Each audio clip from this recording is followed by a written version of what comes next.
Guys. Are you looking for a top-notch local video production and design agency company? Well, look no further, because Guerilla Graphics Design Agency can provide you with top-tier effects and production value. We have everything you can ask for, including professional equipment and a stellar end product from top to bottom. That's right. I said we have everything to ask for that you can ask for, because I'm actually going to be part of this team, this great professional, top-notch product that is Guerilla Graphics Design Agency. We're having the CEO on today, Jaydn Swailes, and I'm going to be working with him and the team, and we're going to be doing a lot of stuff. I'm going to be editing, manning the behind-the-scenes type of stuff, and it's going to be excellent. It's going to be great seeing what we come up with. So if you want more, head over to GuerrillaGraphics.com for all of your design needs today.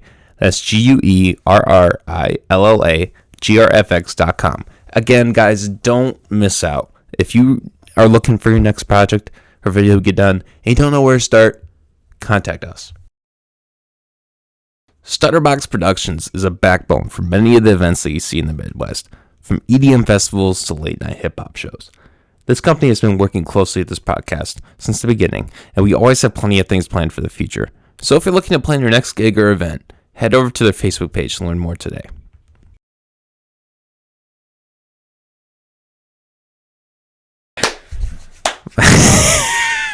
Start the flame of the podcast. Signature. This is me starting the oven, starting the stove fireplace. Yeah. Fire ignite. You had a really good first clap there. That was a good one. That was just like, all right, let's go. Hey, that's that video production that's magic, right. You know? We get good at the claps. The clappers. Fuck, that was a shitty clap. That was a bad example. Anyways. Jaydn Swailes, everybody. CEO of Guerilla Graphics Design Agency. One of our sponsors. One of our favorite... By far one of our favorite sponsors out of the two. How you doing today, man? Oh, dude, doing good. It's been crazy busy this summer, honestly. It's been like one of those summers where it just like kind of feels like it's never going to end. And yeah, I don't know. I've loved it. It's been very stressful, very busy, but I've loved every second of it, you know? So fuck yeah. Can't complain. That's awesome, man. Well, excuse me, to start the episode, we should announce we're in the final stages. By the time this episode comes out, we'll probably be I think it'd be safe to say we'll probably be there. I'm officially going to be employed by Guerilla Graphics. I'm going to be editing videos for you, helping, and also helping out in any way you need.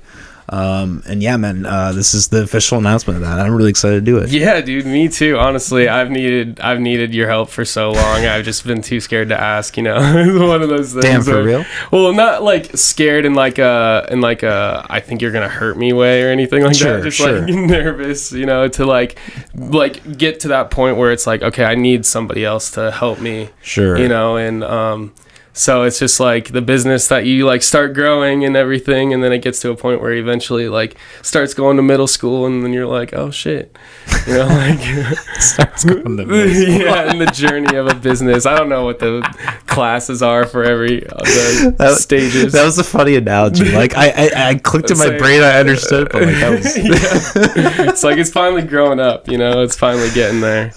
No, but I've likewise been interested in your business for a long time. Like I have also kind of wanted to just build my craft and advance in school and be able to really present, because I will admit, like, I'm not done with my degree. I'm still in the learning process myself. I've recently been directing. I helped direct a project for like the Fight for Air type of stuff, and it was like a whole corporate video that we did, and there were a lot of times where I manned the command on that, so I'm constantly learning things too. But and I think that's likewise between us. I think we both have that, and I think that's why I've just had that interest in you. So I'm really glad that I was able to talk to you and we were able to really figure this all out. I'm really excited for the things to come, man. Yeah, me too, dude. Me too. We're gonna do some pretty awesome things, I think.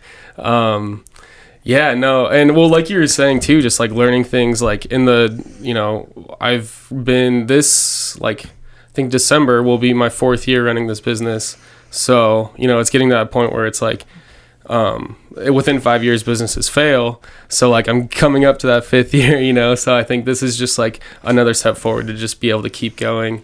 And like you said, just like constantly learning new things every day. Like that's another reason why I'm really glad that we're working together, is because I think we will be able to learn things off of each other and like do different, you know, effects or whatever it is, different editing styles for like whatever, you know, our videos may need.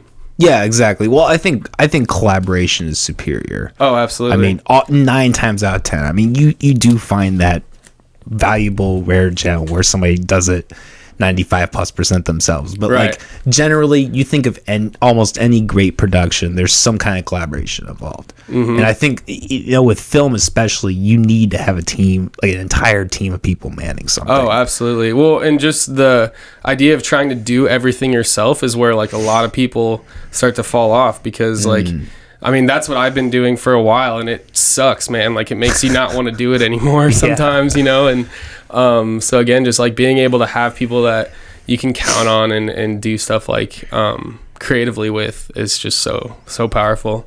It's key, man. It really is. It really is key. Excuse me, Jesus. Oh, dude, so gross. God, cut it. Start over. Let's go. I'm just kidding. Dude, I was in the middle. Let's try and see how many burps we can get in this podcast. Let's How have about a that? counter. God, I'm going to spend an enormous And then amount of time. by the end of the podcast, whoever has the most burps wins. We're both drinking IPAs too. Hey, cheers, by the way, Cheers, man. man. I'm so glad we're doing this. Me too. I'm happy to be here. And you know, I like you said, you're really busy this summer. I'm glad that we finally like got you in here, because I felt like there was like 5 times in a row where I was just like, all right, we're just gonna figure it out at some point. You know? Yeah, absolutely. Yeah, you always do. You know, you never know. Just gotta roll with the punches every once in a while. Yeah, well, and that's another really valuable thing I've learned, like just with with podcasting too, but like also with video, is like it really is a career where you have to learn to roll with the punches. Oh yeah. Like, and and that goes back to like the people who like do everything themselves. I feel like, and I struggle with this too. Like you have a vision and you want to do everything in your possible power to make it exactly like it is. And the more you do video, the more you realize that that's just not going to happen. Right. They say your film dies 3 times: when you create it, write it, when you film it, and when you edit it. Like it just becomes a completely different beast almost in a way, because you have different people, you got different masters to serve. You have number 2, baby. Anyways, continue. Sorry, I had to burp. I'm just gonna let him out now, dude. That's fucking great, dude. Oh, that's no, but awesome. you were going on a really good point. I want to let you finish. I'm sorry. No, you're fine. Fuck, but it's it dies 3 times. Yes. Yeah. So killing your darlings. Really just being able to be flexible with things and being able to remove yourself from the project and think of it in a bigger picture type of sense. Yeah. Well, not only that, but also just like you said, getting the crew, like making sure everybody is comfortable there, because like there's always those things where you hear about film sets being like really shitty to their staff and stuff like that. That's my worry. Yeah, hopefully Just not. being an ass. No, not too bad. But like I do feel like I have that sense of humor sometimes. Where, like I think I'm pretty good about it for the most part. I don't really go out there. That's what the podcast is for. Right? Yeah. But I do worry about that. Sorry, I just interrupted. No, you're good. You're good, dude. Yeah. I mean, just like making sure everybody's taken care of. They're comfortable. You don't want to ever put anybody in a situation where they don't want to be there because you're not going to get good video and whatever it may be. But I think that's hugely important. And I feel like in Des Moines anyways, like a lot of the filmmakers and videographers and photographers around here are all really good at making people comfortable. And I think that's like why a lot of them succeed in getting clients and stuff like that too. Yeah, that's very true. I had young creatives in the studio like 6 months ago probably, and the thing that they emphasized that really stuck out to me was like food. Like make sure that like people are fed. Yep. And when we did that Tinder gang, I really felt like you had food. I thought you had some snacks and stuff. I think that really helped. Like I think like towards the end of the night, there were people back there like just kind of munching, eating, still, gave them energy, kept them in it. Oh, absolutely. Well, that's the thing too. A lot of people don't realize is that like when you are on a film set, like a lot of the time you're just kind of standing around, like you're in the middle of a scene or you're trying to get this one part on a music video, and there's something weird that's happening or crazy. And it just like you end up standing around a lot and you kind of don't even end up thinking about eating at all. So like, yeah, that's actually a really good point that like having food is like such a big thing just to like, again, make more people comfortable and safe, on set. Yeah, well, and going back to like talking about like Iowa film, I haven't actually seen any of it, but I saw some promo work for like the 48-hour film fest. Oh yeah, and stuff like that, and that just at face value that looked really cool. Did you end up doing something with that? I don't remember. So I did previously. Shout out to Chase Stein. He's another creator in our community, and yeah, he did both of the most recent 48-hour film festivals. And me just being a dumbass, I, agreed to do all of them and then had to cancel at the last minute. So I feel bad not being there, but they did such a great job and I'm so happy for them. And I'm pretty sure that they got best of city twice or something like that. Or fan favorite. It was something along those lines. But I watched both videos and I was just so happy that they accomplished all of that because they look great. They look awesome. So what's the key to doing 48 hours straight? So I've only done it once and I was an assistant director on it. So I don't really feel like my knowledge of it is that great. See. So you weren't like up all hours of the night kind of just helping out? I was there for probably most of the 48 hours, but not all 48 hours because I had to work both times for the most recent ones. And even for the one that I was a part of, which was last year, it was still, I had to work. So it was just kind of, just hard to be there at all times. But I was there on the day of filming. Like normally it's like a Friday, Saturday. So like you do all the filming one day, you do the writing the night before. And just, so yeah, I was pretty much there. I did a lot of set design, and just set up for the cameras and lighting and stuff like that on last year's 48-hour one with Chase Stein. It's Twin Sun Pictures. So yeah, if you go on the 48-hour website, I'm pretty sure that they list like the nominees and everything, so you can see the video there, or on YouTube. Okay. Yeah. Is that a nationwide thing or just Iowa? No, it's definitely a nationwide thing, but they do it per city, I'm pretty sure, or like per state. I'm not sure exactly, but they so you do it through your city and then through the state and then national. Sure. And your video, basically whatever you do in the 48 hours, it just keeps going through the stages. So it goes from like middle school to like high school, and then after that college, college, med school, national college. And then your face when I was saying that was just so straight faced. You're like, yeah. And I was looking at you to see if you're kidding it. And I was like, I was just like, okay, he's going. Great poker face. Dude, I used to play poker when I was a kid. Really? Yeah. When I was at camp, we would play Texas Hold'em. We had chips and everything. No way. When I was like fucking 10. So I always loved the idea of poker when I was a kid, and I always tried to play it, like bought all the chips and everything, but I never really like actually played it for real. But I love blackjack. I will say that. But see, blackjack, I feel like you have less control over. Well, and you're not playing against players; you're playing against the casino. Exactly. Texas Hold'em, you can. It's really the art of Texas Hold'em is realizing it's not even about your cards, it's about your opponent. Right. Like you're literally just playing your opponent, you're playing the poker face. Like it really does come, like they say poker face is a joke, but it really does come down to it. Yeah. No, I've always so I've always loved poker. But I always only played it for fun. I never actually played it for like money or anything like that. But but fuck. I know, right? I don't got money for that shit. I'm trying to buy cameras, bro. He's trying to sell them too. So yeah, I am actually trying to sell some cameras. Anyways, I will say, so on the podcast last time, I remember I talked about Vegas and how amazing it was. Yeah. And but there, the only thing I gambled at all was blackjack, and I did some like slots and stuff too. But blackjack was the one game where I was like, okay, I get this. Like, playing it as a kid, playing poker, Texas Hold'em, stuff like that.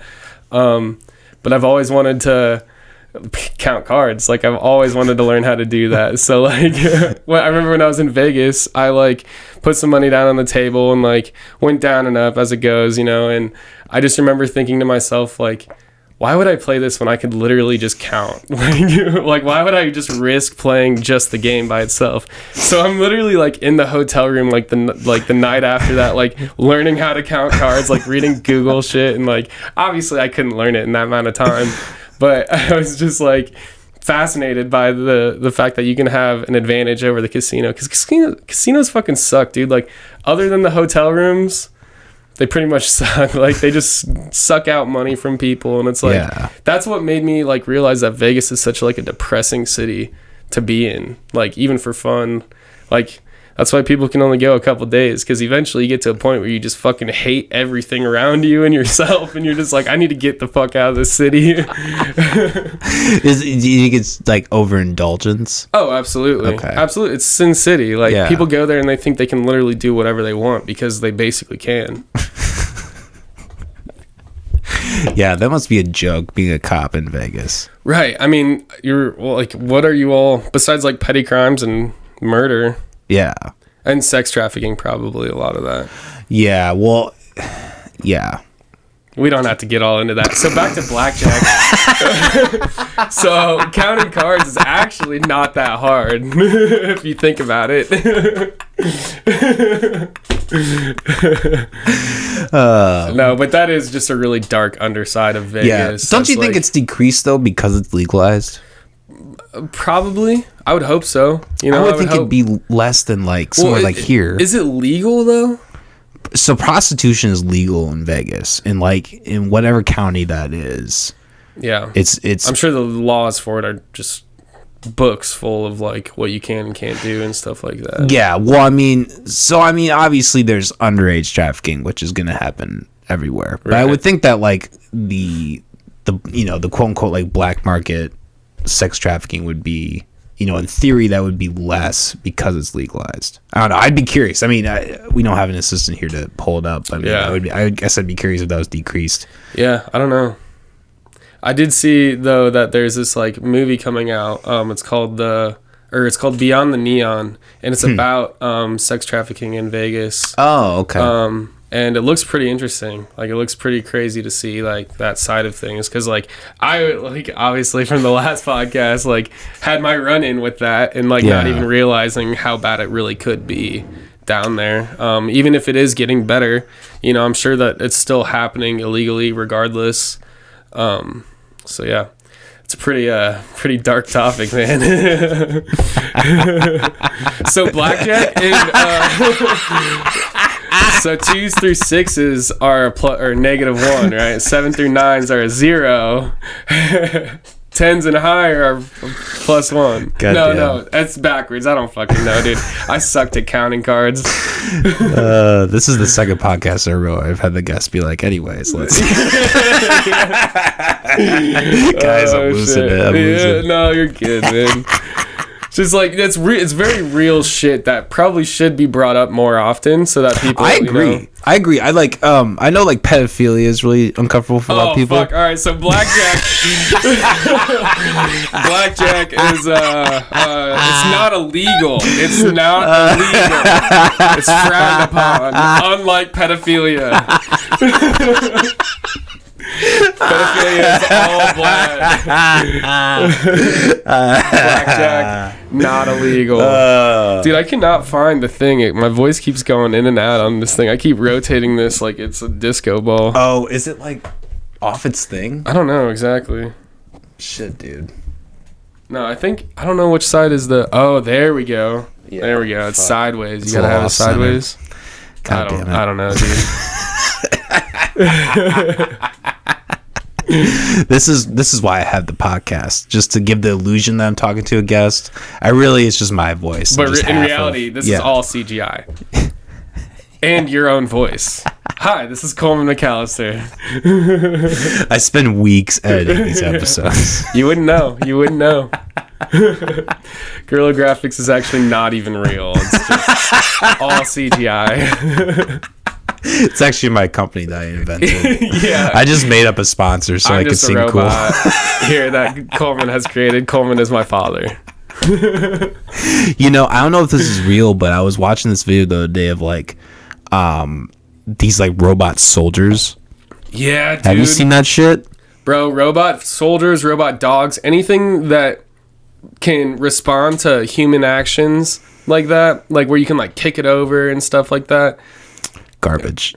Garbage Dude, can. Throw it in the garbage can. Yeah, just get rid of it. No need.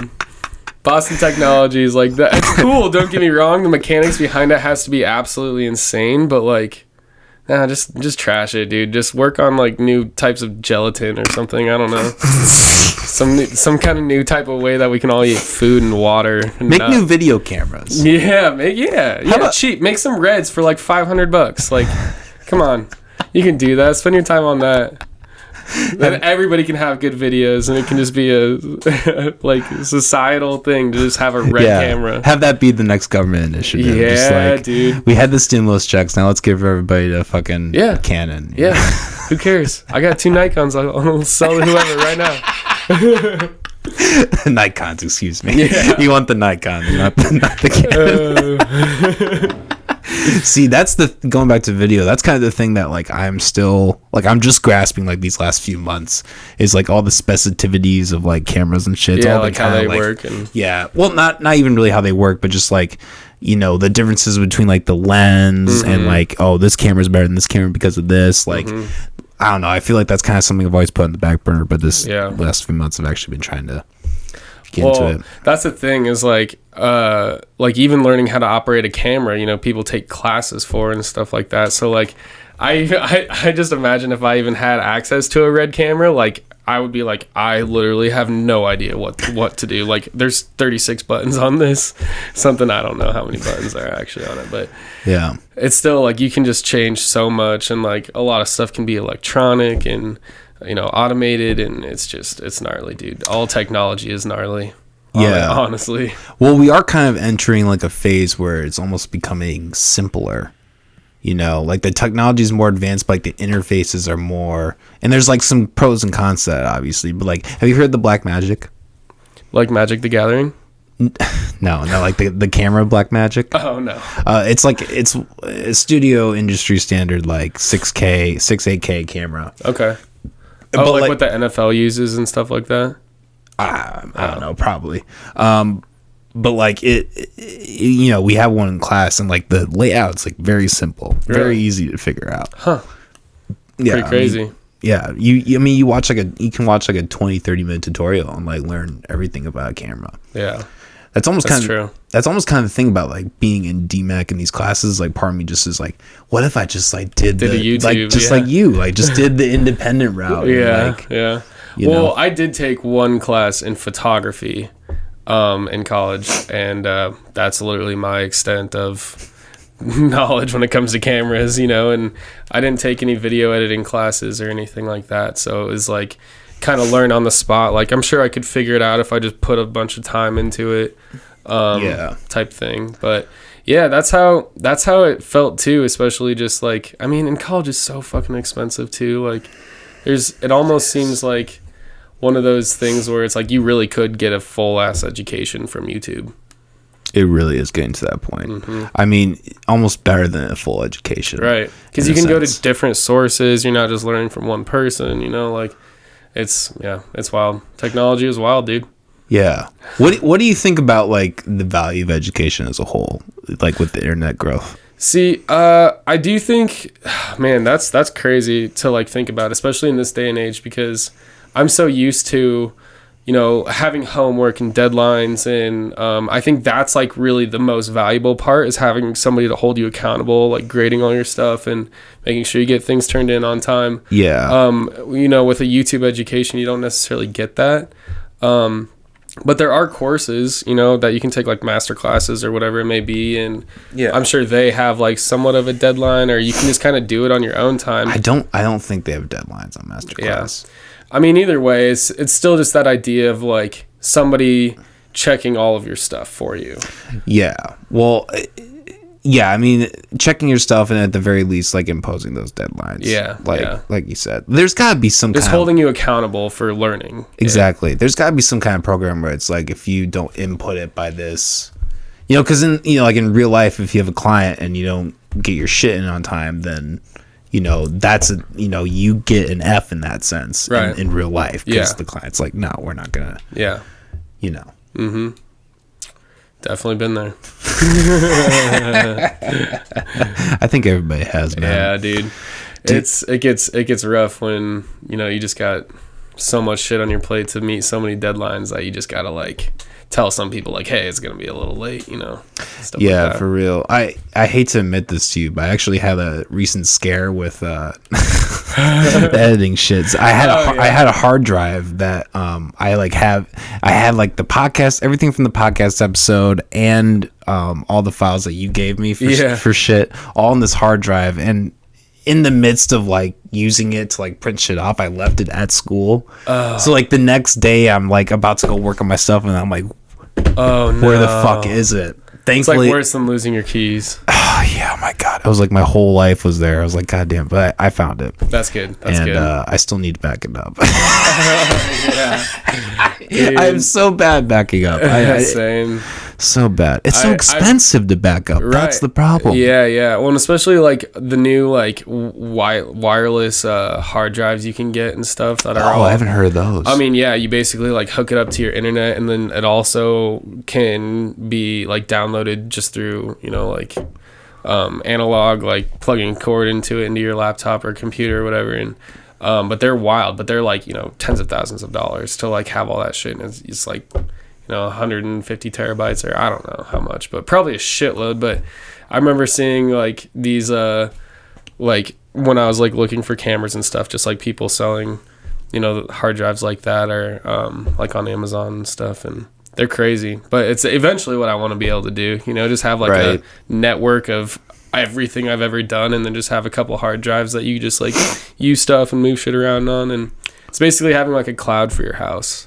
Yeah. Well, if you want to build a business or a brand, it's almost essential, right? Mm-hmm. Because you want to, you want to be able to showcase things, or, you want to be able to just have that footage be flexible and use it for wherever. If you want to recut it, if you want to redo it into something. Mm-hmm. Yeah. Yeah. I always have the battle of like deleting files. I'm like, yeah, dude, I save everything. I'm like a hoarder when it comes to digital files. Damn. Well, see, like if I saved everything from every podcast, like every video file, I would be done by now. I wouldn't be able to do 4 episodes. Well, that's true. Yeah. But I mean, I guess I think of it more as like once I fill up a hard drive, like I just leave it. I just keep it there forever, basically.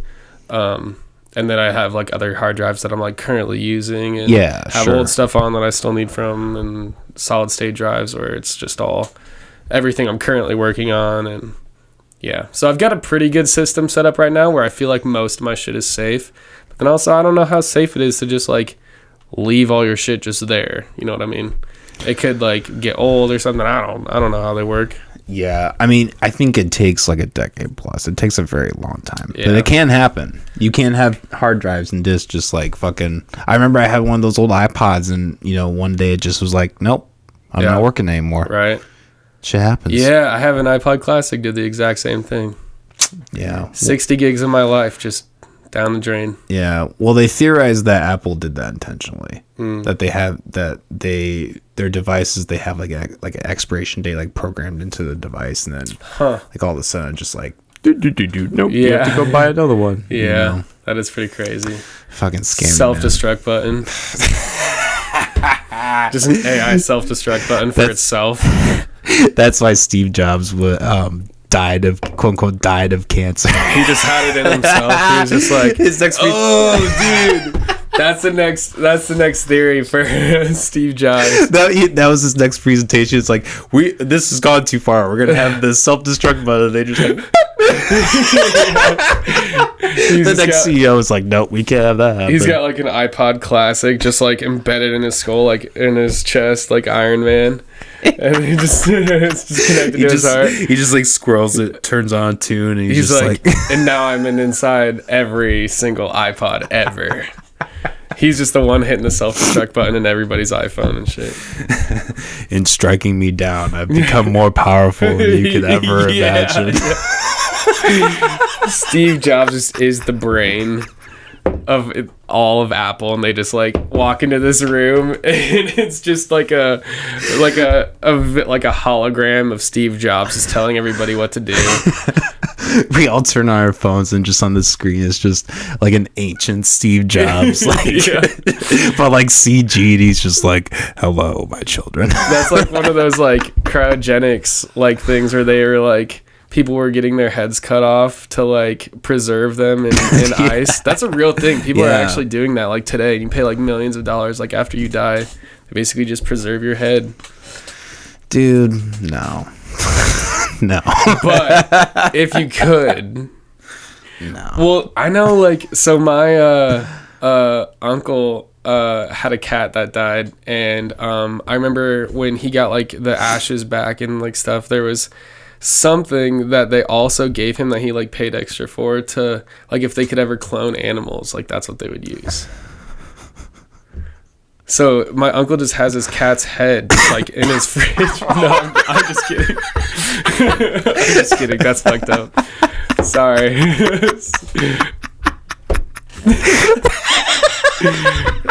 No, but I mean, would you, if you had the budget for it, do you think that you would actually like freeze yourself? Like your chopped off head after you died? No. See, what if you got like an unlimited amount of money and it's like just a fraction of your money? No. You wouldn't do it? Just in case?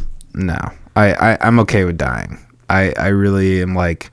Or what if they could upload your brain to like an AI system? Fuck no. That's terrifying.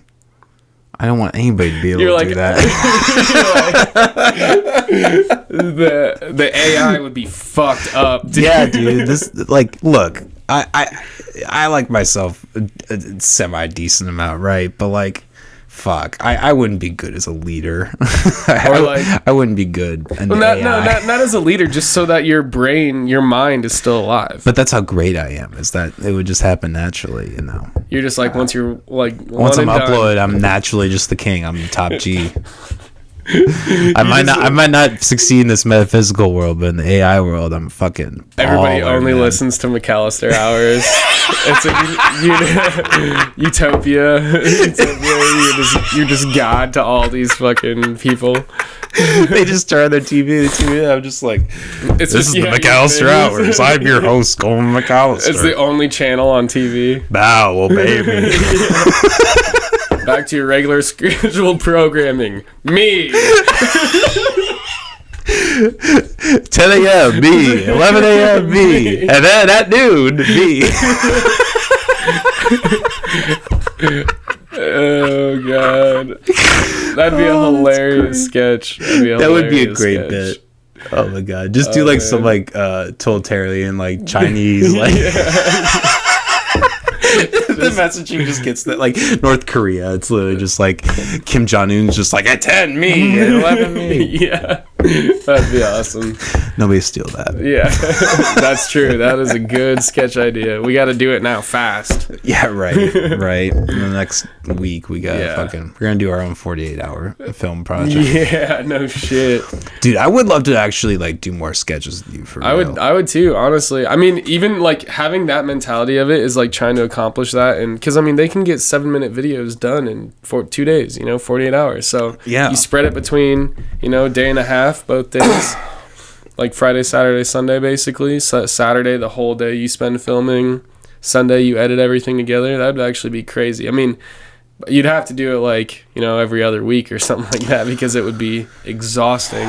Yeah, I mean, I think like a month would be more realistic. Yeah, true. Like, because it is really hard to like, because depending on the scale of the sketch and what you want to do, like, and that's another, keep circling back to video, which is great. But like going back to that, like that's another thing you have to work with is like scheduling. Mm-hmm. Like, oh my God, dude, I had this for my I think I remember talking to you about that. I had this big final that had all these moving. It had like I had like a 20-page script, all these moving parts of like this guy backing into this person, and then like he calls the sketchy friend. They bury the body. It's this whole thing that was played out. and all like people just kept dropping and schedules kept changing, and it turned into like this shitty 30-second PSA about like don't hit people, like look behind you while you're backing out. It was like I just saw this thing like just deteriorate before my eyes, and I was like, that sucks. Yeah. Well, because I remember I was supposed to help you with that, I'm pretty sure, and that was the one where I was like, it was like day before, and I was like, or something like that. And we hadn't really talked about it much, but I remember being like, is this still going on? Like, are we all good? And he basically told me it was kaput. Like, no, it's done. Right.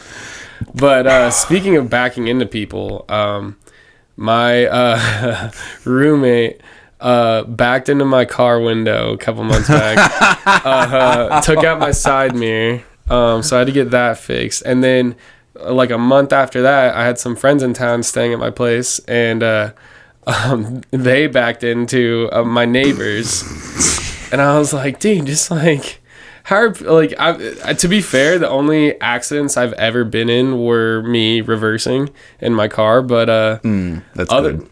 Other than that, like, ever since that happened, like, so frequently, like, I was just like, yeah, I'm just gonna start like turning around and like looking out the window. Like, it's really not that hard. You just gotta, I don't know. I haven't had one since though, so that's been good. That's good, man. That's positive note. Yeah, I'm glad that you've learned, man. I'm glad it's dude, it sucks. My car right now, everyone knows. They see that my back bumper's all fucked up. Oh, I parked. I think I parked behind you. I didn't even notice it. Oh, really? The Toyota? It's the white one. Fuck! I forgot to burp. I kept that one silent. We're still 1-1 right now. Yeah, I haven't even had one, I don't think, recently. Should I just start now checking? It's about time. No, that doesn't count. That's too weak. It's a weak one. Will you grab me another one too? Yeah, for sure. Thank you. You mind if I have one of yours? Absolutely. Fuck yeah. You can have one. I basically brought a 1-pack for you and a 5-pack for me. No, I'm just kidding. Just joking. I'm just joking. Thank you, man. That one's for Noah. Fuck, I can't even open this goddamn thing. Oh, I got you. Oh, there you go. There you go. Being a pussy in my own podcast. Here, wait, we got cheers again. Here we got cheers. There we go. All right, burp competition commences. I still have this other open one. I gotta finish this one.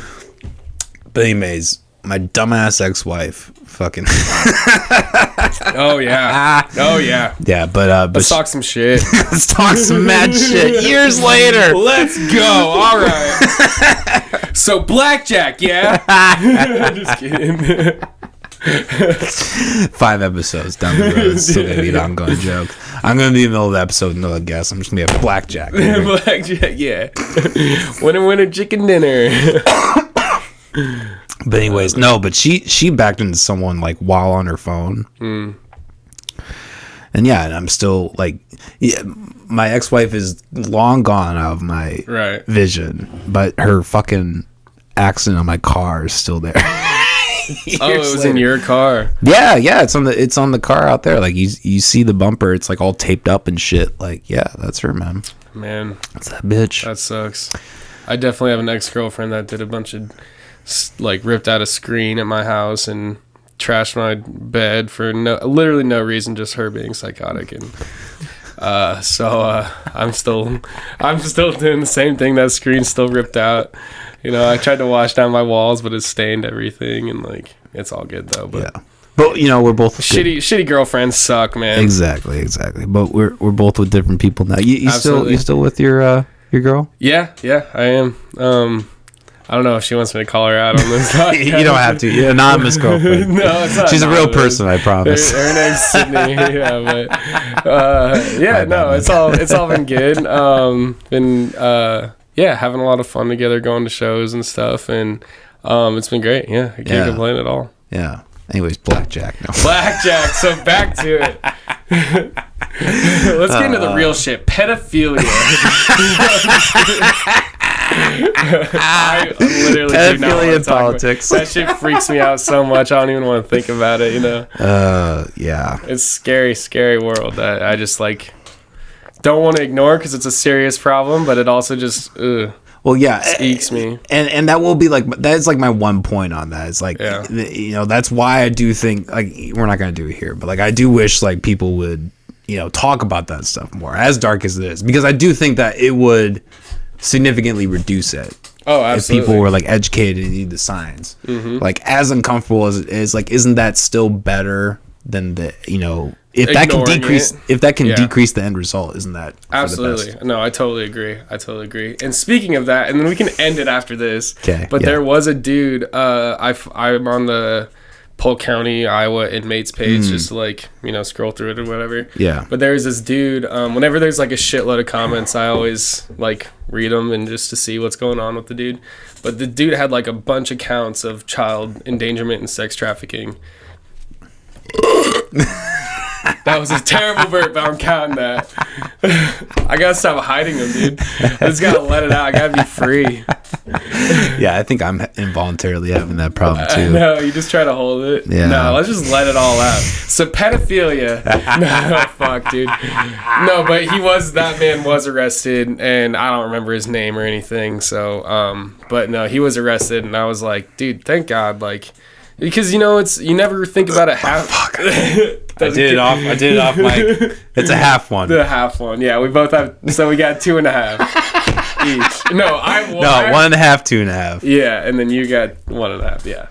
Cool. There you go. All right, it'll change up on this board when we talk about it. I'm not going through that.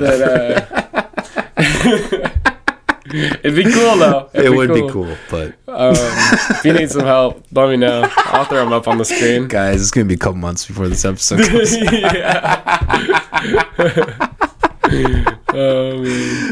out. Sorry, you're saying. Nah, dude got arrested. Like, good for Iowa arresting that dude. That dude did not seem like a good guy to be out on not in jail. Let's just put it that way. Yeah. Did you see that Dahmer? Oh, show? yeah. Well, that show, very similar thing with the 14-year-old boy. They just overlooked that shit. Yeah, dude, and, that's he could have gotten caught so many times. That's the part that fucks me up about that whole show, is because, like, I've always known about Jeffrey Dahmer, you know, just like studying in school and whatnot. But it was that's one of the details that I didn't know, that like he, you know, could have been caught so many times, and it was really just like lack of the police's due diligence to just capture him and just notice that things were going wrong when people were saying so. Yeah. The other thing I really like, I love Ryan Murphy as a director, back to video stuff. I don't think he actually directed it, but he had a big part in it. What did he do? I'm not familiar with that. On Dahmer.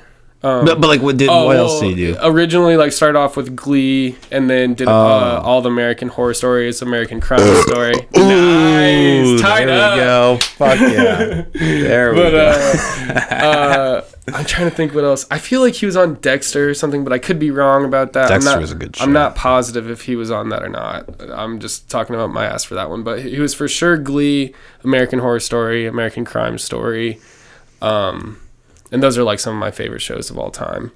So, what was it? And he did Dahmer, and he's also he was on The Watcher, which is on Netflix right now. I haven't seen that one yet. He's just as like cinematographically,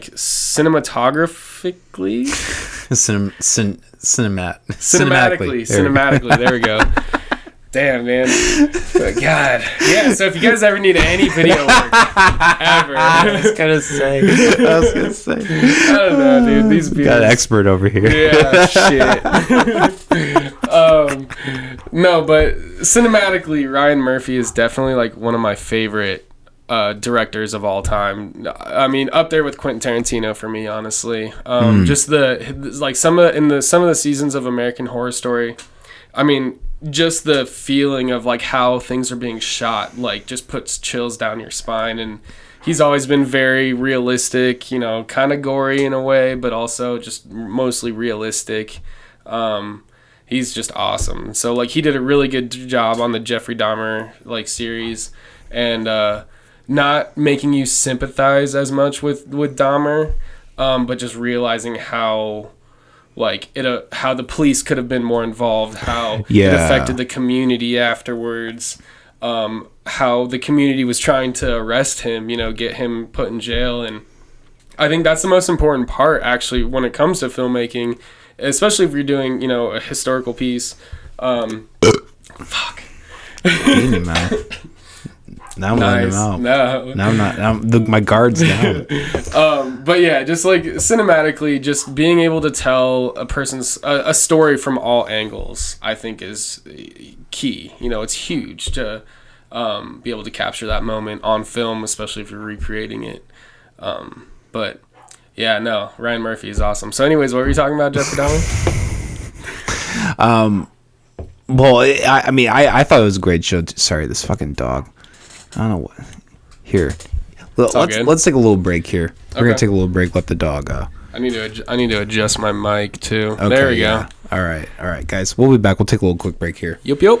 Currently learning more about audio and how to adjust it, adding different sound effects for like different stuff, just to add like another feel to it.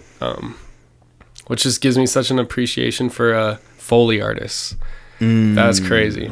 Yeah, watching videos of them, like, you know, do the footsteps with like all the, yeah, you know, and watching the materials they use for the sounds. Like I think when you first figured that out, like, happy. That was more like a frog, like a rubit. Okay, we won't count that. We gotta be specific here, man. The people are counting on us. The burps are derailing this podcast. Dude, I love it though. Yeah, because we were like in mid conversation, like a deep conversation, then burp, and then it's like we talk about that for like 10 seconds, and then it's back to a serious conversation. I love it, dude. Dude, we should just make a clip of just the burps. Just the burps. Oh, dude, we gotta get going. Then we gotta get way more burps going. I'm gonna start editing right after. We're actually gonna have to wrap up the episode right now, so I can start. Oh shit! I was like serious. I was yeah. So we've talked about blackjack. Not pedophilia. Film. We didn't talk about pedophilia. No, that wasn't there.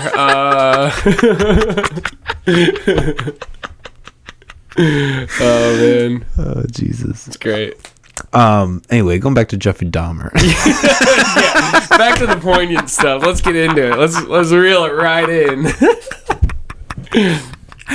But you know, I'm like skeptical, like when like they have like that, you know, the certain narrative of that show, like anti-police. But I thought it was actually very fitting, because I didn't know, like I didn't realize like how much of a role that was in it either.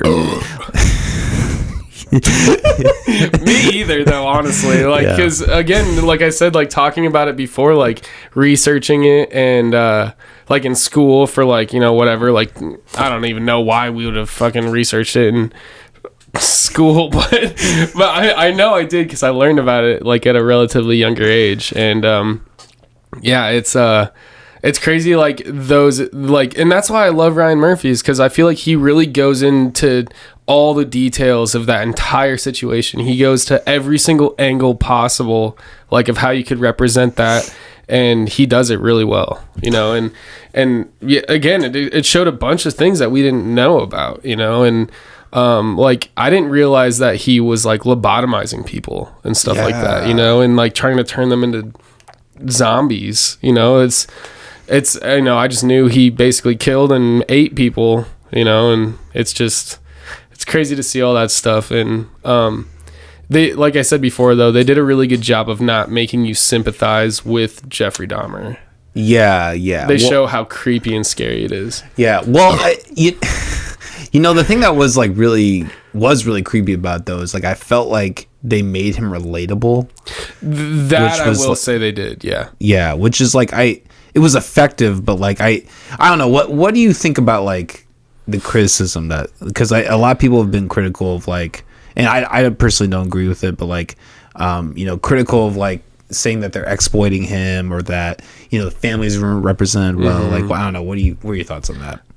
Well, so in terms of like the family members and like the like neighbors and stuff that like tried to call the police on him, I know that they kind of merged some of those people together just to kind of consolidate some stuff, so that could be part of the criticism. I genuinely haven't heard a lot of the criticism behind it, because I've seen some stuff where like the families weren't like they didn't get any money out of it and stuff like that. But other than that, like I don't really like pay attention to critiques when it comes to, which I should more. I definitely should more. But I think ultimately just stirs up some kind of debate that like doesn't usually represent the like full picture. I see. So I kind of try to stay away from those. But I mean, at the most part, like I would probably agree with most of the critiques. You know, just kind of depending on their like stance and where they're coming from for it. But yeah, what was the question? Oh, just I guess. I mean, you answered it. Just like I guess, just like what, you know, because I don't know. I mean, I don't think he was really glorified. I don't think that's a valid criticism. I agree.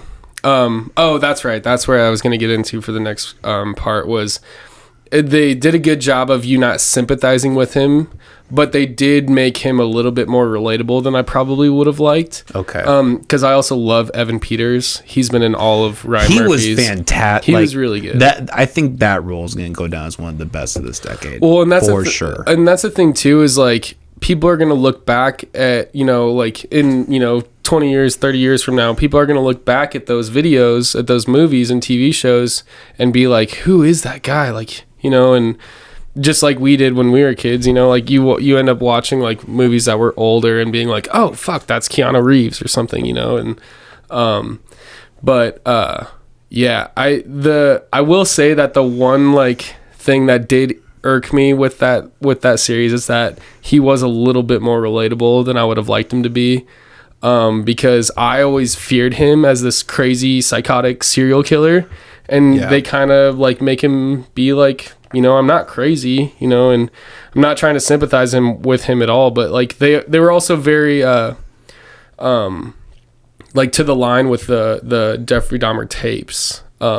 They like followed a lot of that, like his dialogue. Oh yeah, like almost word for word, and like so like, you know, that was something that he said. He was like, I wasn't crazy, I just wanted to kill people, I guess. And you know, that's the freaky part, is that like anybody could be like that. And I think that's why his case was so interesting compared to others. So, you know, it could be literally your next door neighbor chopping up people in the community and eating them, you know. And I think that was what was so scary about that whole situation. Yeah. I mean, and that was like a horrific, I mean, obviously it was a horrific thing, everything that absolutely happened with that. Yeah, you know, but like I remember like that Jeffrey Dahmer was always one that like really fascinated me in terms of serial killers, because I don't know, it's interesting because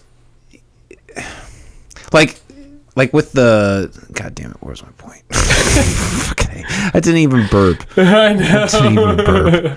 It's just a weird topic that he was able to kill people and just be okay with that himself, and then eventually, you know, like eat them, and just the way that like the neighbors like could smell it, like that's horrifying. Like, and how they didn't like he like when they gave him like 30 days, like, no, kick this motherfucker out like 2 days, evict him. Yeah, well, and I think that's the thing too, is what they're doing in that show is they're showing it from Jeffrey Dahmer's point of view, and then they're showing it from everybody else's point of view. Yeah, they did. And so like I think that's why he became more relatable. They did do a very good job with that. I am curious what you, because like toward the end of the show, he supposedly like reconciles himself with God and like gets baptized and like, you know, thinks he's saved. Like I don't know. I don't know if you're religious or not, but like, what do you think that's possible for someone like Jeffrey Dahmer to be saved by religion? Yeah. Yes and no.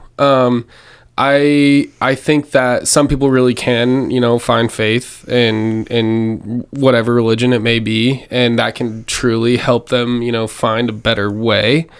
I don't think it necessarily excuses everything that they've done, you know. When it comes to Jeffrey Dahmer, it's such a weird story. Nice.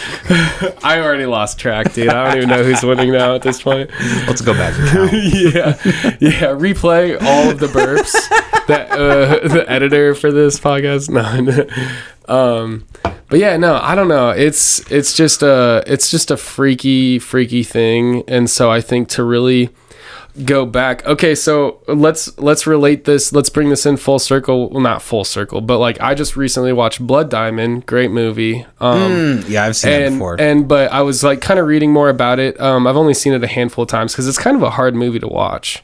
I've only seen the one. Yeah, this would have been probably my second or third time watching it. But the child soldiers, they, were forced to do horrible things, and then to introduce them back into society, that's like kind of the same idea of like, how do you go about, believing everything everybody's going to say, whether they've done horrible things or, I believe everybody should get a second chance, and maybe even a couple of chances to prove themselves right. But eventually it will get to a point where, nice. God, my burps are so fucking gross, dude. No, but I do believe that, you should give people, a couple of chances, but eventually it'll get to a point where certain people just can't or don't want help, and they're just gonna keep lying to you. So I'm definitely the type of person to give everybody the benefit of the doubt, almost to a fault. But that's a hard question, honestly, to like, believe them or not, basically. Do you think it's nature or nurture that makes someone like, malicious or quote unquote evil? Or one of my really good friends, Tarun Yena, told me that he believes everybody is good. Everybody starts off good, and then there's things that happen in their life that provoke them to be bad, whether it's as they're a kid, as an adult. I think in Jeffrey Dahmer's case, it's almost like he wanted to be a good guy, but was always kind of a bad guy. Yeah. And I don't think he really had anybody to show him the difference. Yeah. But I mean, inherently, I think people are good. I think people want to be good. And then whether they grow up that way or, it's the only life they've ever lived, just hurting people or being violent or drug addicts, whatever it may be, I think it's everybody is inherently born good, and then it's just a matter of who they decide to be. Yeah, I mean, I think that's a fair assumption. I would probably agree with that. Like, I like to think of it like as everyone's born as a clean slate. Exactly. Yeah. Like they're, what happens to them happens to them. How much do you think that? Like, what do you think like the dissecting of the animals and like the bad like parenting, you think that probably had a lot to do with like the reason he did that, more than likely? I think that he was genuinely exposed to a lot of horrible things at a very young age, like his mom, being suicidal and his dad not being there, and his parents basically being non-existent. I think that has a huge part in it, but it's weird to it's weird to draw that line between that and like him eating and killing those people. Right. But I mean, when you're a kid, I think ultimately death and organs and whatever fascinated him as a kid.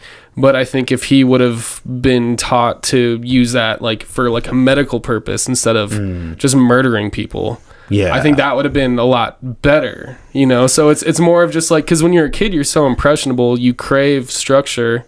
If you don't have that structure, you're just gonna kind of learn yourself and take a bunch of YouTube courses and then end up murdering and eating people. I'm just kidding. But I mean, to like make light of it, but I mean, ultimately I think if you're not taught any better, like same thing with like not having a teacher in school. If you're taking a master class and you're like not passing all the quizzes, you can probably take it however many times, but you're not really like learning that you're failing it. You know what I mean? Like you're becoming a murderer and you can't tell because you don't know anything else. Yeah. If only YouTube had been around. No shit. He would have had an outlet. It's basically YouTube's fucking fault, dude. They should have been like, how Jeffrey Dahmer would have been like, how not to murder people on YouTube. Dude, I hope that's out there. I hope that's a video. I hope there's some like meditator who's like, calm down. If Jeffrey Dahmer don't let the internet, it probably would have been way worse, honestly. Yeah. You would have been like, what? He killed that many people? I got killed twice as many. Right, exactly. Well, and that was another thing about the Dahmer series is that what kind of made me think that would be like scary watching it is that like there could be like copycat people or like, because it's so well shot. Like I hate to say it, but it's so well done that it's like, you know, people could be like, wow, I could do that, you know, and I don't know. It's scary to think about that people are even capable of thinking that way. Let me ask you this. I'm sure that your input as a filmmaker has something to do with this too. What do you think about like, you know, the association that like if an artist creates something and like, you know, something happens that is inspired by that like, do they take ownership like that for that? Like, you know, Kubrick, for example, like he put out Clockwork Orange and people actually like went and did that at people's houses. Like, do you think that, you know, he's guilty in some way of that? Or do you think that is just like poking the bear with it? Like, well, not even poking the bear, like just like you create a media and someone is inspired by that and they act out that. Do you think that the fact that, you know, that person created that media piece makes them guilty of, you know, somewhat guilty of those crimes being committed or whatever? No, not necessarily, because I think that you can genuinely get creativity or inspiration from anything. Yeah. So I think when like a serial killer or like a mass shooter or something is like, I watched this and I was like, that's why I wanted to do this. I think that's ultimately just them having those fucked up thoughts, because most people aren't going to watch those and be like, oh, I want to go out and do a mass shooting. They're just finding their inspiration from something a little more fucked up than everybody else, you know? So I don't necessarily think it's their fault. I don't think anybody should glorify serial killers and stuff like that. And I don't think anybody, like any film director or producer, that's necessarily their intention unless they got a really twisted mind. But then, I mean, you could talk about horror flicks and stuff like that. I was just into a whole new thing, but I was just thinking that. I mean, well, it's spooky season right now, right? So fitting. But like, I mean, because you could in theory if you're gonna make the argument about Kubrick, you can make that argument about, you know, Texas Chainsaw Massacre or Jason. Like, are those directors glorifying these, you know, made up people? You know, when Jason goes and kills 20 people, is he glorifying all that? Like, if someone goes with a Freddy mask and like kills people, is that like I don't think that that's a valid association. I don't necessarily think so either. I think they're doing it to be spooky and creepy and create that interest for people that are into that stuff, but I don't necessarily think it's their fault. You know what I mean? Either. Like, I think it's more of an artistic outlet than anything. Absolutely. Yeah, because you're not like on the sets of Freddy and Jason, they're not actually murdering people. Exactly. They're just making it look like they're murdering people because they're fascinated by it, but they wouldn't actually go out and murder people because they're making a movie about murdering people. So yeah, I think it's more of a creative outlet. But then when you talk about like snuff films and shit like that, I don't think that's creative at all. I think that's just people wanting to be evil and putting it on film. And, you know, so it's like, like when it comes to filming, dude, that makes everything so much more complicated because you're like, what's the reasoning? You know, why are they doing this? Like with Don't Fuck with Cats. Have you ever seen that? No. It's on Netflix. You should definitely watch it. It's called Don't Fuck with Cats. And it's basically about this guy who was like murdering kittens on the internet. And then it eventually turned into him murdering a human. Oh, fuck. And there was this like whole internet like Facebook group like dedicated trying to find this guy, and it was kind of a similar Dahmer situation, except dude didn't eat anybody. I don't want to say his name because the dude's a fucking dick, you know, and like that was like that was one of the critiques about that show, Don't Fuck with Cats, is that people were like, you're just glorifying him and that's exactly what he wants. And it's really not. It's more about how this internet group found this dude in Canada, and they're all from America, and well, they were from all over the place, but like the main characters in the Facebook group were from America, and they literally did all this detective research to help find this guy, and they just sent all this information to the Canadian police, and you know, they kind of didn't really do anything until the human had been murdered. And it's just like, it's just one of those crazy things that's like, I don't know, you can find inspiration from anywhere, but I think it's important where you find it from, you know. And I think that's ultimately like what makes art different or subjective, period. Well, I mean, I think there's a very valid argument. I don't mean to say Don't Fuck with Cats is art, by the way. That shit is fucked up. That just so you know, like, I'm just saying, like, back to bringing it back around from don't murder cats or humans to art is subjective. Wait, which part? The fact that he did that, or like the piece? You mean, we talk about the show or the movie isn't art, or the movie? I mean, the movie is well shot. Like it's a okay. 3 You're just talking about what he did. I'm just saying what he did is not art because he filmed everything like snuff films, basically. Like okay, I didn't realize that. Yeah, so he was filming everything, posting it on the internet. And like on Facebook and YouTube and stuff, and this Facebook group is like, yo, this is fucked up, like we need to find this guy and make sure he gets arrested. And that's like what the whole Don't Fuck with Cats is based off of, is this internet forum literally finding this murderer.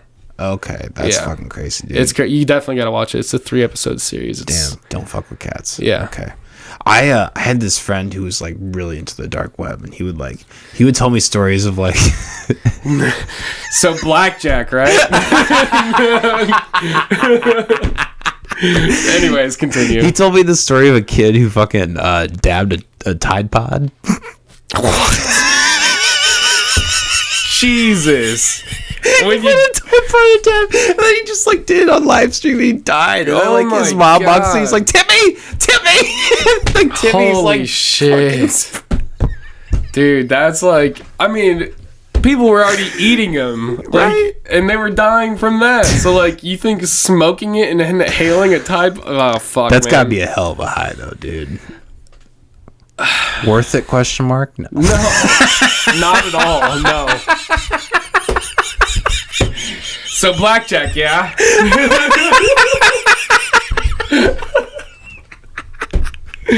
No, we're gonna have that ad before the fucking show. Kids, smoke your Tide Pods. Yeah. That's one. It's like that Eric Andre bit. It's like, kids, if you find cocaine in your mom or dad's dresser drawer, do as much as possible. It cannot hurt you. Or lace your blood with it. Either way, you'll have a great time. You'll have a great time. Dude, I love Eric Andre though, actually. He's so I still haven't watched his last season. I haven't seen his latest season. The last season I saw is where he's fully bald. Yeah, I haven't seen that one. Oh, okay. Maybe that's the last one then. Well, because Hannibal left, and like, God, he was such a... And yeah, he leaves during that season. He does like an episode or two, and then leaves during the second episode or something like that. Which, I mean, to be fair, his career has blown the fuck up. He's his own thing. He's an actor now. Exactly. Yeah. It makes sense. Mm-hmm. But yeah.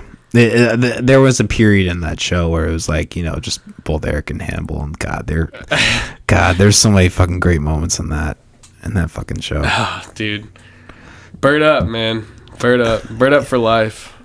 Bird up. You mind snagging me another? Oh yeah, sure. Here. I can't reach that far under the table. Fine. Thank you, sir. Here, I'll crack one open too. Yeah, I wonder what the score is right now for the burp competition. I don't know, probably like 8 or something like that. 8 or 9. 8. We gotta bump those numbers up, bud. Cheers.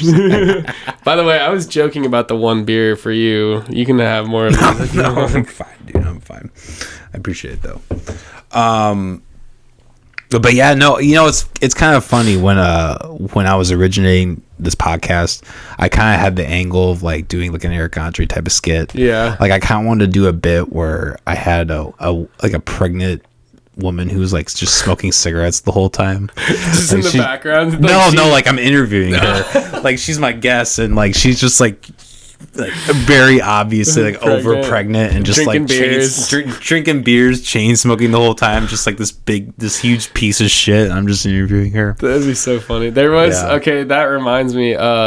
Prof, he's a rapper. He did a music video where he's like driving like this lowrider, and all the 3 other seats in the car are all pregnant women drinking, and he's like talking about like basically having sex with all of them, and it's just a very controversial idea, but it's hilarious, obviously because it wasn't real, but Yeah, drinking in pregnancy is not cool. Do not endorse. No, I don't endorse that either. I think we talked about this like off.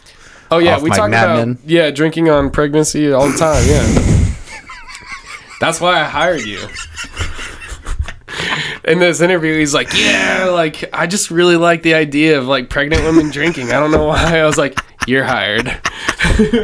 No, that's the new angle you wanted to bring to the company. Yeah. We hire pregnant women and we make them drink. In the interview. So just if you were pregnant, would you take a drink? Yes or no? Are you pregnant? Just pour a shot. Oh God. All right, another endorsement of do not endorse drinking while pregnant at all. Just a really dark, fucked up bit. Oh, that's great. Terrible bit, but I loved it. I love it too. But we were talking about Mad Men. I think one of the last times we were hanging out, and like it's crazy how in that show, like women would just like they would literally do that. They would just smoke and drink while pregnant. Oh, She's just like chain smoking and just like I mean, that was a time they didn't know. They really didn't. Yeah, man. It's crazy to think that was a thing. Or like smoking on airplanes. Like yeah, dude. Just smoking everywhere. Yeah. It's been about 2.5 years now since I've had a cigarette. Yeah, I quit smoking cigarettes in 2018. Oh, okay. Yeah. Awesome. How long did you smoke for? Hopefully my parents and family don't watch this. But I started smoking when I was 16. Oh, wow. Yeah. Damn, dude. How long did you... So I had my first cigarette when I was 16. Okay. So how many years would that have been then? I don't know. Too many. Way too many. Definitely fucked me up. I used to get bronchitis and shit all the time. I think we're the same age, right? You're born in 95? Yep. Okay, so it's 16. Oh, fuck. I graduated in 14. That would have been 2011. So 7 years? Yeah, just about. Wow. That's longer than I did, dude. I only did 5.5. But. Yeah, it was definitely not fun. What caused you to smoke? Like, what was the situation you were in? It looked cool. Like, did you have a friend that had one, or did you? So I guess I always liked the idea of it. I always thought it was like just a badass thing. Like, I don't know, and I never was exposed to it, so I was just kind of like, I don't know, this will be cool. And I tried one, and I was like, holy shit, this is awesome. And then, but like, did you have a friend that smoked, or like, how'd you get a cigarette? Yeah, I got it from one of my friend's older brothers. Okay, I see. Yeah, and so that was like the first one that I had, and I remember I was like with some friends at the time, and we were doing probably something stupid, and I just remember being like, dude, this is crazy, I've never felt like this ever. And they're like, so then you should probably stop. And that was like literally my first cigarette, and I was like, no, it looks badass. And I was just so young and dumb, and so I started smoking when I was 18, which is like, I feel like this is the dumbest age you can start, right? I mean, any age is dumb. I will say on my 18th birthday, I did buy my first pack of cigarettes, like by myself. So I remember I thought I was so fucking cool. I was like driving to school, and I was like smoking my own first pack I had bought myself. And I was like, yeah, this is going to be a thing for a while. It's just that addictive mentality, just like. But I was able to quit through vaping, and I'm still vaping now. But I used to have, which is not, it's just as bad, honestly. Yeah. But I don't like use it as much as I was like at the time. So I will say that it's definitely a lot easier to use vaping as like an outlet to quit. You don't find yourself just like vaping it for hours. Because like when I like tried to vape too, I would literally sit and watch TV just like all day. Yeah. That's definitely how it was at first. I know I've like been hitting it a couple times like while we've been talking. Well, hey, we're chilling. Yeah, exactly. This is a different scenario. This is a little fun time, but no. I got a pack right here. Let me. Shit. Well, I will have a cigarette every once in a while, like just to remind myself how fucking disgusting it is. Honestly, but. I won't even do that because I would hop right back on it. Yeah, see, I think that's like I don't have a cigarette very often, but like it's definitely one of those things where it's like if I am like have been drinking a little or something, somebody offers me one, I'll be like, oh yeah, I'll take one, and then eventually I'll like smoke it, and then I'll just be like, yeah, this fucking sucks. Like I'm glad this is why I don't do this anymore. You know, yeah. Like it's that like reminder of like why I quit in the first place. Yeah, it really is disgusting. It really is, dude. You smell bad. It makes your teeth yellow. Your fingers smell like shit. Yeah, like dude. You have to go out and take breaks to like fucking go smoke a cigarette now. It sucks. Like there's not really a good side to it at all. It really isn't. It's amazing how much my teeth have cleared up. Like I just got my last dental cleaning, like deep dental cleaning, like a month ago. And like my teeth, like I used to have like all this black on my teeth, all gone. Nice. Like I you know, because if you quit when you're young enough, a lot of those effects can reverse. Yeah. Like I mean, yeah, cigarettes are disgusting, dude. I remember I had an apartment that I used to smoke in. I used to just chain smoke cigarettes all the time. Shit, yeah. Like when we moved out, you could literally see on the walls, like it was discolored and like had that. You know, that grime on it. Yeah, well, I got like some of my like friends' parents like growing up always smoked cigarettes and like still do to this day. So it was like it's like one of those things where it's like I've always kind of been around it, but also at the same time like I can't imagine for smoking that long. Where like they're like, you know, needing to get surgeries and like hawking up black shit and like not what I want to do. And that's why I like feel a little bit safer with vaping because it's like. You know, I don't cough like that. I don't get sick like I used to. But it's definitely still not healthy, and I'm like in the process of quitting it right now. Oh, good for you. But it's just it's always a matter of time for those things. Because I tried quitting for cigarettes for probably about 3 years. Wow. Yeah, it was pretty hard. And then finally I got like bronchitis really bad one time, and I was just like, yeah, dude, I'm fucking done. And then I didn't even vape for a long time after that either. And then just kind of, you know, fall back into the habit of vaping, but then like not smoking cigarettes. But I do remember at the time I was like working at the bar, and I just remember like the people that I would always like share cigs with. Like a couple times, like while I was quitting, they would offer me a cig, and I'd be like, "Oh yeah," and I would just take it, and I would just break it up and throw it right in the trash. Fuck you. No, but like I didn't do it in front of them. Like I wasn't trying to be a dick. Like I took it and made it seem like I was going out to smoke, but like I did it more for me, and then also I didn't feel as bad like not letting them know that I just threw it in the trash, you know. But like I wouldn't just be like, "Oh yeah, I'll take a smoke," and then break it and toss it. Like okay, see, I had a friend who would do that. Yeah, he would literally ask people for cigarettes, and he would just break it in front of their face. Yeah, no, like, I would. Asshole. I would never do that. No, because I realize how fucking people like get serious about their cigarettes, especially if they're not going to smoke it, and especially if you're like if you start doing that, they eventually stop asking you if you want one. But so it was more of a thing for me to be like. To get to a point where when people would offer cigarettes to me or like loose cigarettes, I would just be like, no, like I'm good. I don't need one. Like, and I think that was more of a bigger stepping stone for me to like in the process of quitting. I see. You know, I don't know if I've told you this, but I actually quit from LSD. Really? Yeah. Oh, that's actually a good point. I quit from mushrooms. Wow. Yeah. That's crazy. I forgot about that. Yeah. I went to go see Suicide Squad on mushrooms. And I remember the shitty one with Jared Leto. Oh yeah. Oh my god. There's three things I remember from that night.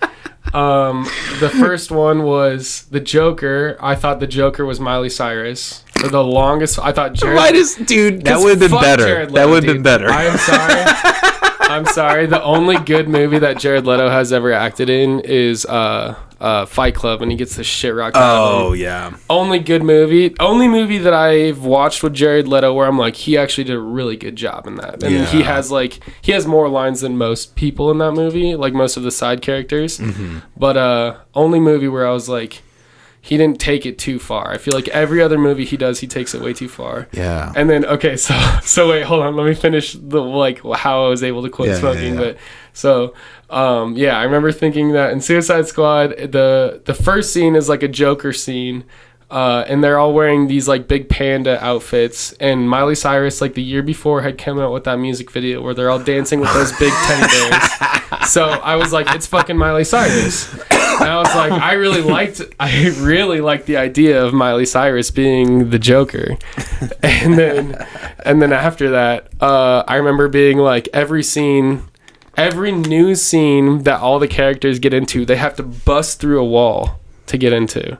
Like every new scene is them just busting through a wall, and then they have their dialogue, whatever, and then bust through another wall, new scene.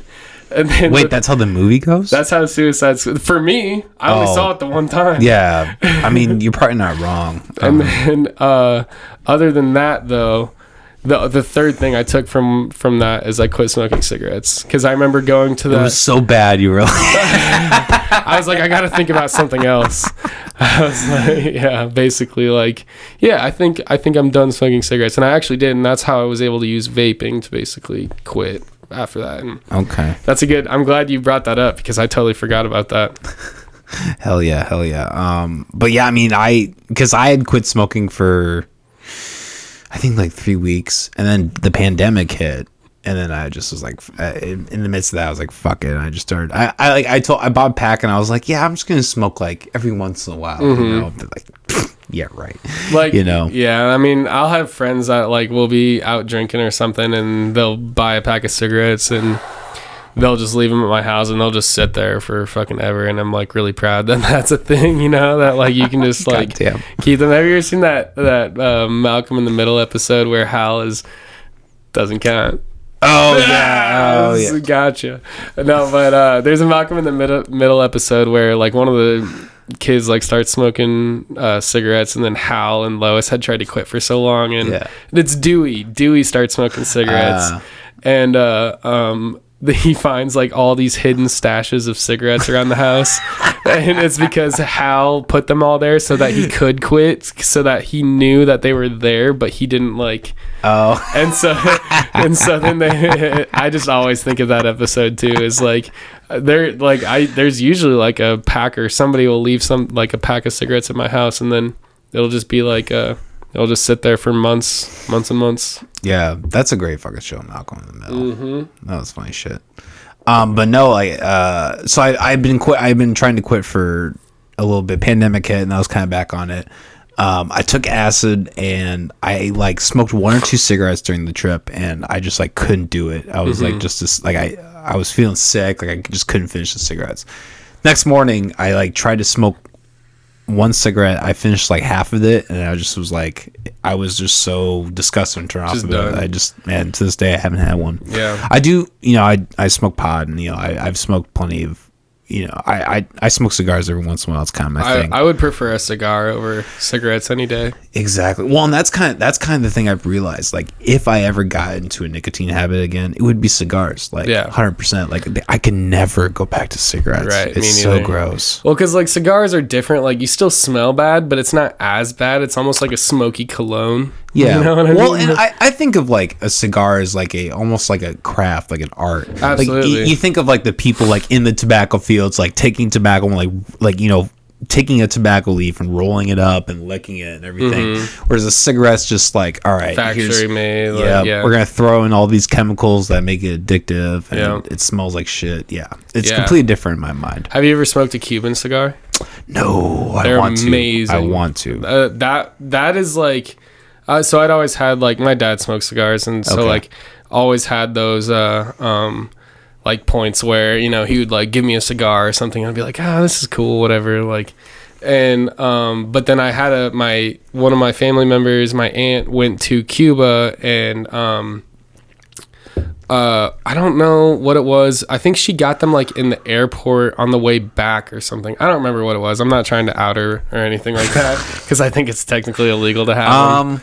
Is it? I don't think it still is. I don't remember, but somehow she got me like it was. She didn't like smuggle it or anything like that. Like, but it was like in the airport or something. They had like cigars for sale in like wherever they were flying through, and got me a Cuban cigar. And I remember being like, wow, even if this isn't real, like this is one of the best cigars I've ever smoked in my life. And yeah, it was that was like one of those things where it was like you smell it and it kind of smells like shit a little bit, and it's just like fucking, it's amazing. It smokes so good. It's like soft and like just smoothest like cigar you could possibly smoke. Damn, I want to at some point. Also, I mean, probably on par with like smuggling fireworks, you know. Right, true. Yeah. Like nobody's really gonna fucking put you in the can for that. Yeah. Yeah. It's all gone. I smoked it. Eat the cigar, Grandma. Eat the cigar. Yeah. I Wu-Tang that cigar. Just. Dude, I knew a guy in college who would actually do that. Oh yeah, I had a bunch of friends that used to do that. I never did it. I never did it. It was I could like swallowing a live ash. You want to do it right now? No. Yeah. We're gonna do that for the 200th episode. I'm gonna Wu-Tang a fucking joint. The hell yeah! Wait, no. What's the? Is there like a number associated with Wu-Tang? What's there? I feel like there was. Maybe not. I don't fucking know. Probably their zip code. It's Staten Island zip code. I don't know. Or like the area code. I don't know what that is. I don't know. I'm not from Staten Island, so. Have you been to New York? I've driven through New York State. Never been to New York City. It is one of the places I do want to go though. Yeah, I have never. I don't think I've ever been to New England. I think the furthest. I've been through New England. Okay. Yeah, when I was in like 5th grade, my family and I took a road trip to Maine. I've always wanted to go to Maine. It was beautiful. Really cool. I don't know if did I ever tell that story on the last podcast? I don't think so. Basically, long story short, like we drove all the way to Maine because my mom wanted a lobster, and like a Maine lobster, like fresh caught, like boiled, put right on the table. And so we get all the way to Maine, right? And we go to this restaurant, literally on the seafront, like right next to the ocean. Nice. Fuck, I don't know what we're at, dude. I don't know who's winning. Who cares? We're both winning, man. Right, that's right. We're winning in life. Yeah. That's all that matters. Take the score off. Take the score off. Dissolve. The score dissolve. This is just, we're gonna just let it all out. No, anyways, we get all the way to Maine. We're at this restaurant. My mom orders this fresh lobster and cracks it open, and it's still got the vein in it. So it's still got all like the poop from the lobster in it. Doesn't even eat it. Doesn't even eat the lobster. Like, we drove all the way there just for my mom to just be like, I don't really want this. And then we just drove back, and it was a great time. Great time. I got to see a lot of stuff. It was the first time I'd really like traveled like a road trip like that, like really gone across America, and now I've done it a bunch of times, but that was my first one. Well, you know, you got a cool dad, because I'd be fucking yelling. I mean, you're gonna eat that fucking lobster right now. I mean, oh, dude. I mean, it was That's the environment I grew up in. I don't know. No, I think ultimately he was just like, well, yeah, fuck, if you don't want it, like, I'm not. He's like, I don't give a shit. It's like it's still a road trip, Yeah. Like, well, you got a cool dad. I'm proud of you. He's a good man. He's a great man. Not my biological father. He can fuck off if he's watching this. Oh, it's too bad, man. I didn't know that. Fuck it. No, it's whatever. Yeah. But no, my stepdad is like basically like my real dad. Yeah, like the only person I've ever seen as a father figure. Yeah, well, that's the most ideal situation for sure. But speaking of traveling, I did just come back from Austin, Texas. Yeah, I was gonna ask you about that. Yeah, so segue right into that one. smoothly park into that. But yeah, no, I went to Austin, Texas, with a good group of friends, coworkers and friends of ours. So basically, went there and Nice. and so they're huge Iowa State fans. So they went to go to the Iowa State Texas Longhorns game. Okay. And I went with them. Same group of people that I went to Vegas with from the last podcast, if you're paying attention. And, you're taking notes. Taking notes. And so yeah, I went there with them. Had a blast. They're not really like into live music as much as I am, so I got like a 3-day general admission ticket to Austin city limits, and I went to the festival by myself, and it was really like one of the first times I'd been in like a big city environment in a festival with, it had to have been, tens of thousands, if not hundreds of thousands of people. And it was so much fun. Like I really had a blast. I did a lot of self-reflecting, just being there by myself. Like I was able to just enjoy music and enjoy the culture of Texas, and it was awesome. So but yeah, no, I guess but I will say, so I actually had a pretty crazy trip there. I'm not gonna lie. Like we're just gonna dive right in. So yeah, the plane ride out there, we're on Allegiant, and I guess I probably shouldn't have fucking added Allegiant. Whatever. Chairs sucked. I'm the tallest dude in the middle seat between two other old men, right? And so I'm like, okay, whatever. Like at least they won't like bug me or whatever. But I'm sitting in the middle. I'm like cramped in the seat, so I'm just like sitting basically like this, and both dudes are pushing their knees out towards me. So I'm just cramped as shit on the way out there. I'm like, I get off the plane, I'm like, that was the worst plane ride of my life. so we go out there, we go to a couple bars. I go to Austin City Limits on Friday, have a blast. I got to see Wet Leg and a bunch of other bands. And I just only wanted to shout out Wet Leg because they're like my favorite band right now. But anyways, so we go there. We're all having a good time. Mind you, I've been battling a cold like this whole trip, basically. Like the 2 days before we left, I started feeling like I was starting to get sick. So I'm like on the way, like before we even leave. Did you keep drinking? Yeah, I did too. That was the worst part. See, well, sorry, not to do real quick, but like I took a trip to Kansas City too, and I was actually smart and like didn't drink as much. But Molly, she just like was fucking, because it was her friend's wedding and shit, so she just like kept getting sick, and I was just like, yeah, you gotta calm down. I was more just congested than anything, I was like coughing a little bit, but not much, and so it was more just like a mild cold. And but yeah, I did keep drinking, and that was my like fatal mistake. Is by the end, that'll fuck you up. Yeah, so Friday, Saturday, I go to the Iowa State Texas Longhorns game. Had a great time, but the night before. Let's rewind a little bit. So Friday night, we left Texas on Sunday. It was a 3-day festival, so Friday, Saturday, Sunday. So I wasn't going to get to see any of the artists on Sunday. So one of the main artists I wanted to see that day was Spoon, because they had like 2 shows canceled here in Iowa. So I've never seen them, always wanted to see them. So I'm at Nathaniel Ratliff and the Night Sweats at Austin City Limits on Friday, and I just see this guy wearing a Flaming Lips Yoshimi Battles the Pink Robots t-shirt, and it's from La Jolla Playhouse is like where he saw it. I was like, hey, like a lot of my family like lived in La Jolla. I just start this conversation with him. He's like, yeah, I was actually just about to leave and go see Spoon, and I was like, oh yeah, like Spoon's tomorrow, like I won't get to see them. He's like, no, they're playing tonight in Austin. And I was like, are you fucking kidding me? I was like, I've been wanting to see them for so long. Like, will you please take me? Dude, on the spot, bought me a ticket to go see Spoon in Austin, like downtown Austin. So he was like, yeah, if we want to go make this, we should probably leave right now. And I'm like, all right, fuck it, let's go. I literally leave with this stranger from Austin. We get a pedicab all the way downtown. It's great. The dude paid the guy 50 euros to like I know, right? Like he's like, he's like, no, I shit you not. He's like, dude, he's like, I don't have any cash, but I got 50 euros.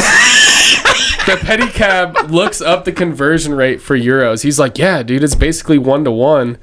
And I was like, all right, if he gives you that, because it was like a $75 pedicab. Like, it's the one where the dudes are riding the bicycle and you have to sit in the back.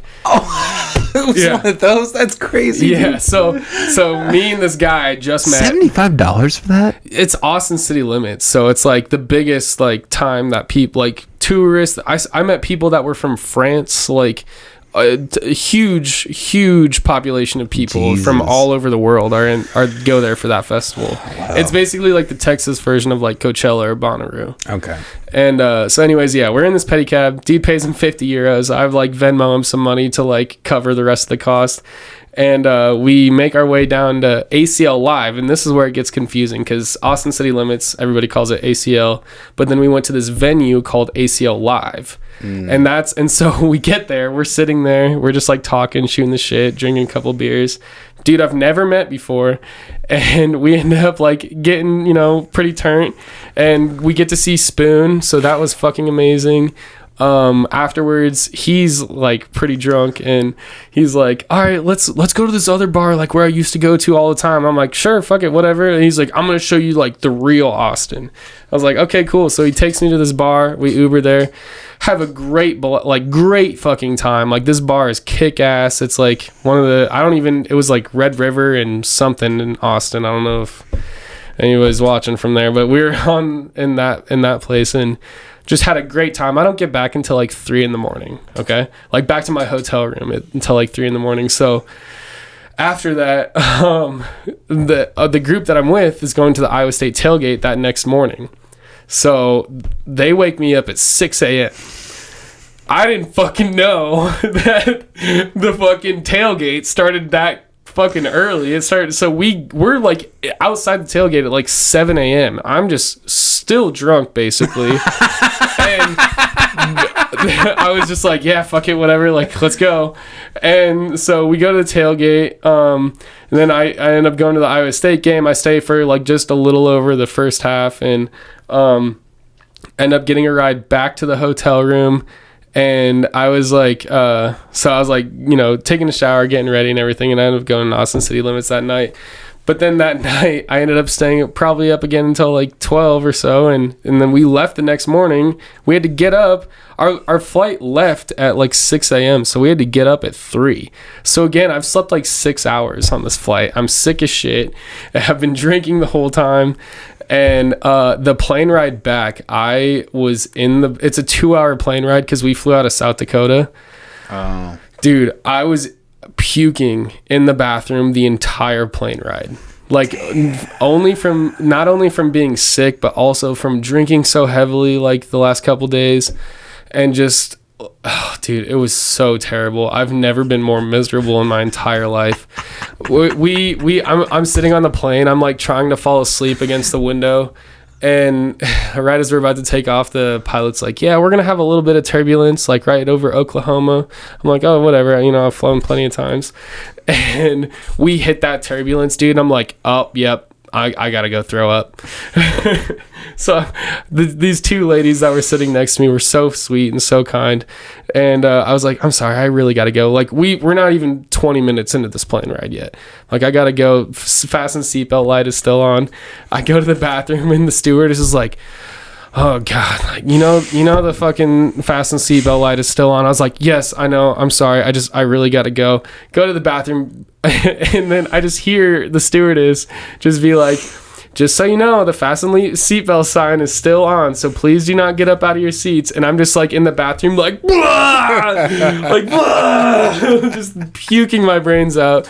I go sit back down. The stewardess comes back up, and she's like, "Are you like feeling okay?" I was like, "I'm just a little nauseous, you know." She's like, "Okay, well, let me know if you need anything." I get up again, and I go back, and I have to puke again.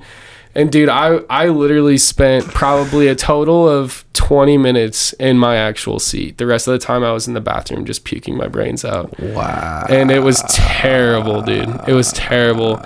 And I took like a Sudafed like before, and I was like trying to take medicine. Like the ladies that were sitting next to me, like, "Do you want this? Like, do you want an Excedrin? Do you want like a Dramamine or whatever to like stop your sickness and everything?" I was just like, no, I'm okay. I'm just, not feeling that great. And dude, it was terrible. Worst fucking plane ride of my life. And we get off the plane. I'm just like sitting there like, yep, I'm going to throw up again. I'm going to throw up again. People are taking forever to get off the plane.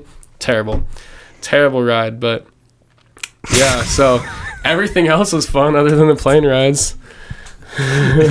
Jesus, dude. Yeah, dude. So. That's fucking awesome, though, that you fuck, that sounds worth it to me, man. I mean, everybody, I just felt bad for everybody that was around me because they knew I was sick. Like, they knew, and I just kept apologizing to them. I was like, "Thank you so much. Like, I'm so sorry." Like, they're like, "No, it's okay." They're all just so sweet and so kind. Just really did take care of me and got me an ice pack, and I got a free ginger ale and a water, and they were very sweet. And so like that nice. Made it a little bit better. But other than sitting in the bathroom yakking my brains out, that was I